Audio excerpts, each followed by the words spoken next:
매일 아침 꼭 챙겨야 할 뉴스 딱 3개만 골라서 깊게 들여다봅니다. 뉴스 3개 시간인데요. 오마이뉴스의 곽우신 기자 모셨습니다. 어서 오세요. 네, 안녕하세요. 그리고 박지훈 변호사 모셨습니다. 어서 오세요. 안녕하십니까? 네, 유튜브 라이브로 김종배의 시선집중 진행되고 있습니다. 유튜브에 들어가셔서 검색을 하시면 바로 뜨니까요. 좋아요, 구독 버튼도 눌러주시고 의견도 좀 달아주시기 부탁드리겠습니다. 저희와 함께해 주시면 박지훈 변호사, 곽우신 기자의 잘생긴 얼굴도 함께할 수 있습니다.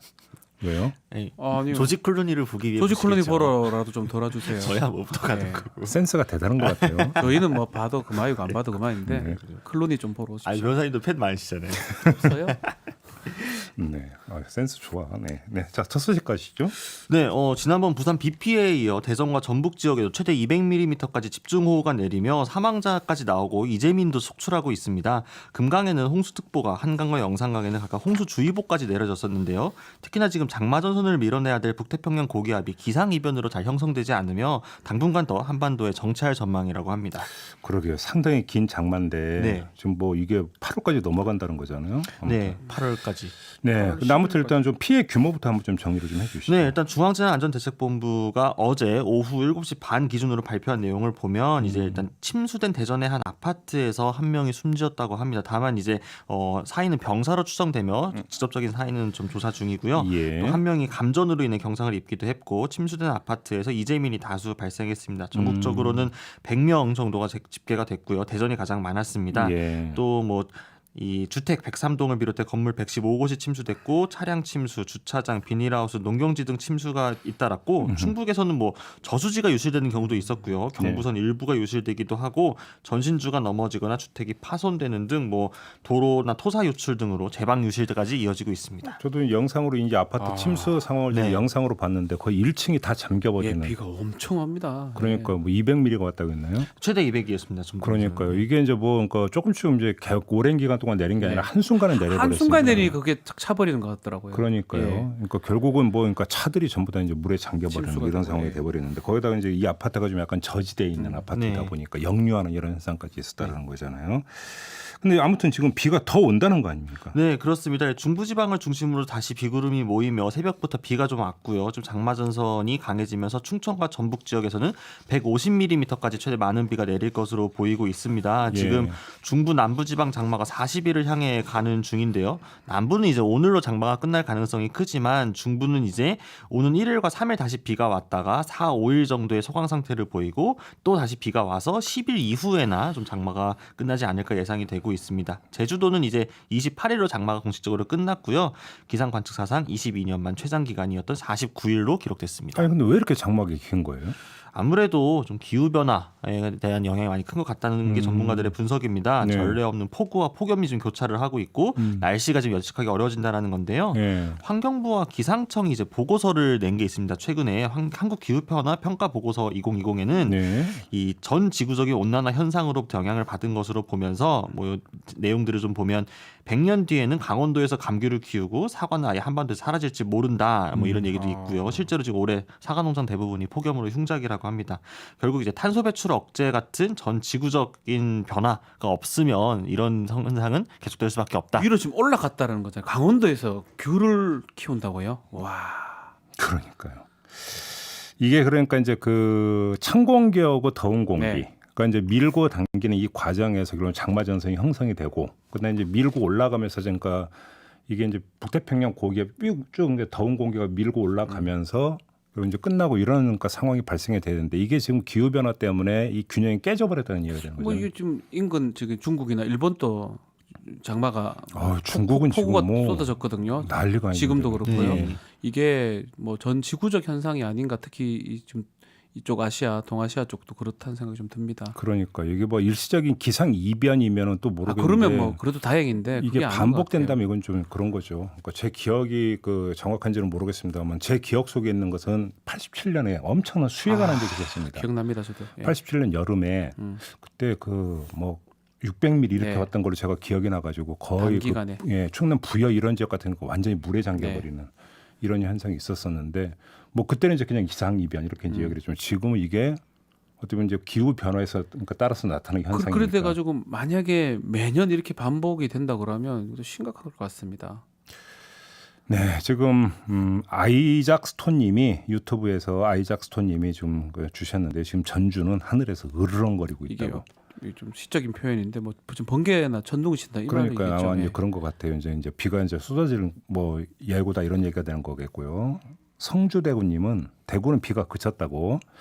장마 끝난다니까 좋지만 중부는 계속 비 오니까 아쉽네요. 뭐 이런 또 의견을 보내주셨네요. 아무튼 주변 방비를 좀 잘하셔야 될 것 같습니다. 이렇게 이제 계속 이제 끊임없이 비가 오면 뭐 축대라든지 여러 가지가 이제 되게 그렇죠. 약해질 네. 수가 있는 거기 때문에 좀 주변을 좀 다시 한번 좀 살펴보시기를 좀 부탁드리겠고요.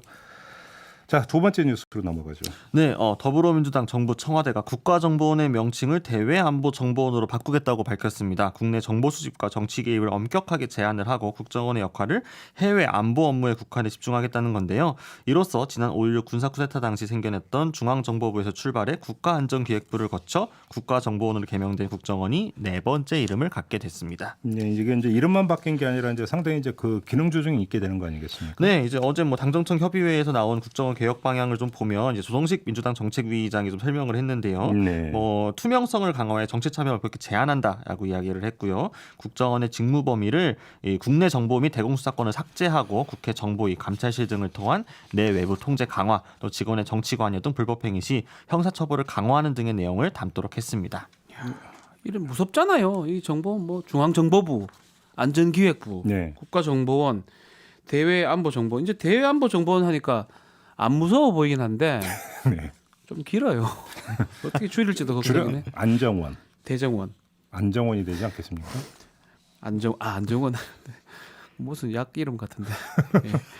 아무튼 자, 박지원 원장 뭐 이 자리에 이제 함께 참석해서 이야기했다면서요. 네, 그렇습니다. 뭐 이면 합의서는 없었다라는 청와대의 결론이 나온 후 임명장을 받은 박지원 신임 국정원장도 회의에 참석을 했는데요. 국정원의 국내 정치 개입 금지, 대공수사권, 경찰 이관 등 이 국정원 개혁 의지를 여러 차례 강조를 했습니다. 네. 특히나 좀 문재인 정부 출범 이후 국정원이 과감하게 정보 분석을 폐지하고 국내 정치 개입 근절을 실천하고 있지만 이런 개혁 조치가 불가역적으로 완수되기 위해선 국정원법 개정이 반드시 필요하다라면서 이 대공수사권, 경찰 이관, 민주적 통제 강화 역시 법 개정이 필요하니 국회가 신속히 추진해달라라고 촉구를 했습니다. 뭐 영상 보시면 다 아시겠지만 분위기가 어제 상당히 좋았습니다. 그러니까 이게 사실은 새로운 이야기가 아니죠. 그렇죠. 그러니까 문재인 정부 출범을 하자마자 이제 뭐 국정원 개혁 같은 태스크포스도 구성이 됐었었고 이때 이제 국정원 개혁 방안이 나온 바가 있었죠. 아마 법안 발의까지 이루어졌던 걸로 이제 물론 20대 국회 때 얘기네요. 그것도 이제 폐기가 됐겠지만 이제 다시 제출이 되겠죠. 근데 그러니까 그때 이제 들어갔던 내용을 이제 거의 다시 확인을 하고 있는 거 아니겠습니까? 이게 이제 그 국내 정보 수집 금지하고 그렇죠. 특히 이제 대공수사권을 그러니까 경찰로 넘긴다. 그걸 하여서 사찰같이 해버리는 경우가 많았었거든요. 그러니까요. 사실은 근데 그 악마는 디테일이 있다고 여기서 이제 큰 틀만 이야기가 되고 있지만 구체적으로 들어가면 점검해야 될 게 상당히 많이 있어요. 그러면 국정원 안에서 기존에 대공수사를 담당했던 사람들이 이제 경찰로 옮겨가는 것이냐. 만약에 경찰로 옮겨간다면 기존 경찰 조직과 융화가 되겠느냐. 네. 또 그러니까 여기서 이제 더 근본적인 문제는 이렇게 돼버리면 경찰 조직이 엄청나게 비대해지는데 여기서 그렇죠. 또 무슨 일이 발생할지 모른다라는 것 때문에 경찰 개혁이 같이 가지 않으면 필수적인 이거는 거예요. 심각한 문제가 발생할 수도 있다. 그래서 계속 우리가 지금 검찰 개혁도 얘기를 하고 또 정보원도 이제 결국은 이제 바뀌는 택이 되는 건데 국가정보원도. 네.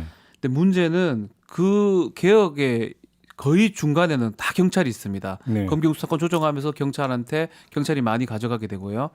이 대공수사 분야도 지금 뭐 보안과라든지 이런 게 있잖아요. 그걸로 지금 다 가게 되는데 경찰 개혁이 더 필수적인 상황이라고 지금 더 생각이 들어요. 지금 많이 뭐 숫자로 해도 어마어마한 조직이 되기 때문에 엄청납니다. 이제 가장 기본이 이제 두 가지로 얘기하는 거죠. 국가경찰하고 자치경찰로 그렇죠. 분리하는 부분들. 그래서 일반 민생 치안 이런 거 같은 경우는 자치경찰로 넘겨가지고 경찰 조직의 비대화를 근본적으로 끊어야 된다는 이야기가 하나가 있는 거고 어떤 중앙 파트에 있어서 이제 수사에 있어서 어떤 그 민주적이고 시민적인 통제를 어떻게 이제 마련할 것인가. 그래서 그때 수사위원회인가요? 뭐 이런 그렇죠, 것까지 그렇죠. 이제 둬서 이제 위원장 갖추는 뭐 이제 민간 이런 사람들이 할 수 있도록 하는 길을 튼다. 뭐 이런 그러니까 이제 방안이 나왔던 근데 건데. 너무 검찰 개혁 이런 거 막 많이 하다 보니까 논의가 성숙이 안 돼 있어요. 경찰 개혁 관련해서는 네. 논의도 좀 부족하고 그러면 입법 과정까지도 좀 더 걸리거든요. 그러니까 사실은 검찰 개혁, 경찰 개혁, 국정원 개혁은 세트죠. 같이 가야 돼요. 세 개 같이 다 가야 똑같은 권력 기관이거든요. 같이 네. 가야 되는데 너무 검찰에만 이제 포인트가 맞춰져 있다 보니까 조금 뒤처지는 모양새긴 합니다. 경찰 개혁은요. 그러니까 이제 검찰 검찰과 경찰의 관계도 이제 그 어떤 그 수평적 협력 관계라고 규정을 한다는 거 아니겠습니까? 그렇죠. 이렇게 되면 어떤 검찰의 어떤 그 지위가 아니게 되는 것인데. 그렇죠. 예. 근데 거기서 이제 검경 수사권 조정에 따라서 이제 그 경찰이 이제 수사하는 부분은 상대적으로 이제 넓혀졌죠. 여기는 뭐 여러 가지 논란이 있긴 합니다만 여기다가 조직도 커지죠. 그러니까 그 기능도 많아지죠. 이렇게 되어버렸을 때 이게 공룡 조직이 되어버리면 네. 어떻게 뭐 근데 여기서 통제가 안 되어버리면 어떻게 그게 되느냐는 문제인 거는. 거죠. 권력 이겼기 기관인데 때문에 통제 못하는 권력 기관이 돼버리면 이거는 저는 사실은 같이 심각한 가야 거죠. 되는 겁니다. 그렇기 때문에 지금 국정원 개혁 방안만 갖고 이야기할 그런 성질의 문제는 이걸 아닌 큰 거고요. 거를 떼가지고 줘버렸는데 네. 거기가 개혁이 안 되면 문제가 되는 거죠. 네, 당정청 협의회에서도 뭐 국정원만 이야기한 게 아니라 이 전반적인 권력기관 개혁 이 전반에 걸쳐 갖고 이야기를 나눴고요. 말씀해 주신 것처럼 권력기관 개혁의 핵심은 각 권력기관들이 상호 견제를 할 수 있고 균형을 맞출 수 있도록 어느 한쪽의 권력이 크게 쏠리지 않도록 그 밸런스를 맞추는 거였고 상대적으로 이전까지 경찰 파트가 좀 약했다. 그래서 경찰 분야를 좀 강화하는 식으로 조정이 되긴 했지만 그렇다면 과연 이 경찰 개혁과 맞물려서 국민들과 시민들이 걱정을 했던 거예요. 그럼 과연 경찰은 신뢰할 만한가? 그렇죠. 지금까지 경찰들은 시민들에게 충분히 신뢰와 안전을 담보할 정도의 그 신뢰성을 확보했는가? 근데 또 그거를 좀 그렇게 보기 어려운 여러 사건들이 있었기 때문에 많이 우려가 나오고 있는 거 아니겠습니까? 신임 경찰청장이 이 부분을 좀 확실한 숙제로 해결해야 되지 않을까 싶긴 합니다. 풍선 효과라는 게 부동산 시장에서만 나타나는 게 아닙니다. 여기를 눌러서 근데 저기서 또 삐져나오면 안 되는 거거든요. 그렇죠. 특히나 이거 같은 경우 문제가 심각해질 수 있기 때문에 같이 가야 된다. 이것들은 좀 그다음에 촘촘하게 견제와 통제 장치가 좀 마련돼야 된다라는 거. 요거는 좀 분명한 사실인 것 같고. 핵심입니다, 사실. 아까 우리가 이제 그 대외 안보 정보원 네. 줄이면 안정원, 저는 안정원을 밀었고 전 대정원. 대정원을 밀었는데 그 2017년에 국정원에서 이제 그때 국정원 개혁법안 제출했을 때는 약칭을 정보원으로 했다고 합니다. 정보원. 이게 더 나을 것 같긴 합니다. 이게 맞네요. 들어보니까. 뭔가 안정원 오면 안정감을 주는 것 같아서 저는 그걸 밀었는데 아닌가 봅니다. 네. 자 마지막 뉴스로 가죠. 네, 국가인권위원회가 고 박원순 전 서울시장의 성추행 의혹을 직권 조사하기로 만장일치 결정을 내렸습니다. 인권위는 성추행 의혹뿐만 아니라 서울시의 묵인 방조 의혹 또 묵인을 용인한 서울시의 구조적 문제까지 함께 살피겠다라는 입장입니다. 그 지금 조사 범위가 그런 거 어떻게 되는 거예요? 정리를 하면 그 조사 대상은 이제 피해자가 인사고충을 호소했다고 밝힌 동료 및 상사 등 20여 명, 또 비서실 전현직 직원 30여 명, 인사 담당자 10여 명을 포함해 총 60여 명 안팎이 될 거라고 합니다.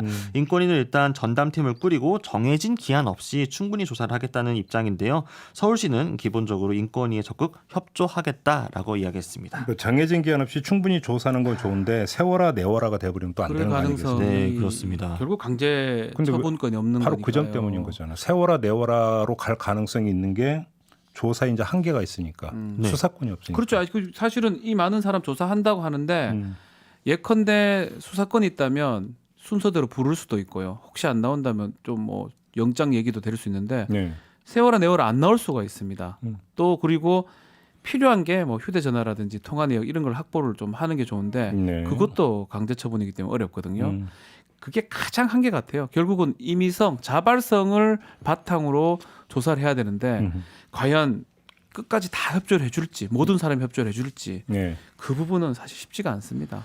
그러니까 과거 사례들을 살펴보게 되면 1년 이상 걸렸던 적이 그렇죠. 상당히 있고요. 또 잘 아시는 것처럼 지난 2018년에 이제 서지현 검사의 미투 폭로 사건에 대해서도 인권위가 나섰지만 물론 이제 추가적으로 좀 의심 사례들을 다수 발견하는 성과는 있었지만 진상 규명에까지는 이르진 못했죠. 결국에는 그러니까 인권위 자체로서의 한계가 있기 때문에 결국 뭐 검찰이나 경찰이나 여성가족부처럼 지금 여러 기관이 관련 의혹을 조사를 하겠다고 한 상황이기 때문에 같이 역할을 좀 조율하는 과제가 또 필요하지 않을까라는 생각도 듭니다. 네. 그리고 지금 휴대폰 디지털 포렌식은 중단이 됐다면서요. 네, 그렇습니다. 이 사인을 밝히기 위한 경찰의 휴대전화 디지털 증거 분석이 법원의 결정으로 중단이 됐는데요. 이제 유족 측에서 사망 경위가 충분히 규명된 만큼 증거 분석이 불필요하다라면서 이 준항고와 집행정지 신청을 냈는데 일단 법원이 집행정지를 받아들였습니다.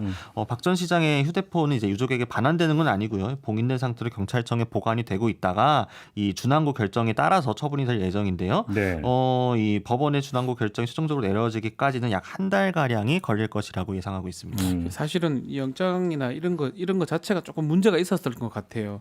예컨대 뭐 이 사망 경위 같은 걸 확인하기 위해서 영장을 청구했는데 사망은 사실은 그건 거의 확실하거든요. 그래서 법원 입장에서는 이거를 영장을 해줄 수 없는 거고 또 그 와중에 유족들이 이제 포렌식 좀 증거 분석하지 말아 달라고 요청하니까 그 맥락에서는 뭐 판단이 잘못됐다고 보기는 좀 어려울 것 같아요. 네.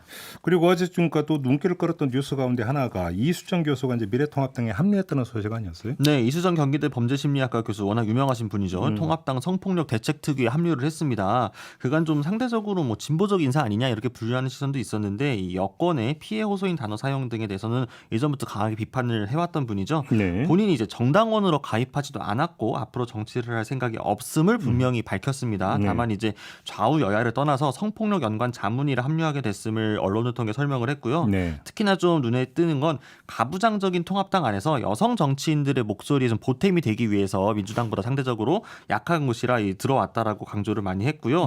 좀 이 가치적인 일이니까 어떻게든 좀 도움이 되고자 한 거지 정치적인 목적은 절대 없다라고 이야기했습니다. 저도 뭐 개인적으로 친분이 있는데 어. 몰랐습니다. 미래통합당 근데 사실 만약에 정치나 이런 뜻이 있으면 선거 전으로 이렇게 움직이죠. 지금 선거하고는 아주 관계가 없는 그거하고는 시점이거든요. 상관이 없는 그래서 거고. 정말 본인의 소신으로 움직였다고 보는 게 맞지 않나. 네. 그리고 뭐 예. 그거는 존중을 해야죠. 예, 그거는 당연히. 뭐 그 당이 중요한 게 아니고 이 어떤 대책을 세우는데 거기서 활동을 할 수 있고 뭐 충분히 또 그런 역할을 할 수 있는 분이기 때문에 아마 이렇게 정한 게 아닌가. 근데 논란이 좀 많습니다. 왜 저기 갔나 뭐 이런 사람들도 이제 있고. 그건 이제 정치적으로 해석하기 때문에 정치적 해석을 다 해버리면 안 되거든요. 그러니까요. 이거는 그러니까 지금 이 문제가 이제 본인 입장에서는 상당히 중요하다고 보고. 네. 근데 내가 일정하게 역할을 하고 싶은데 어디에서 하는 것이 그러면 좀 더 효과적일 것인고 그다음에 결과가 더 이제 많이 나올 것인가라는 그렇죠. 판단 속에서 이제 내린 결정인 거잖아요. 네, 그렇죠. 뭐 그렇다면 그런 어떤 뭐 그 개인의 어떤 판단 존중을 해주는 게 당연히 맞는 거 아니냐? 존중해야죠. 좀 저는 그렇게 근데 생각합니다. 상당히 유명한 인사라 보니까 예. 좀 말이 있고 제가 계속 처음 막 얘기를 했지만 정말 예. 정치적 뜻이 있었다면 지금 시점에서 하지 않죠. 그러니까요. 정치를 할 생각이 있었으면 저는 그렇게 봅니다. 예.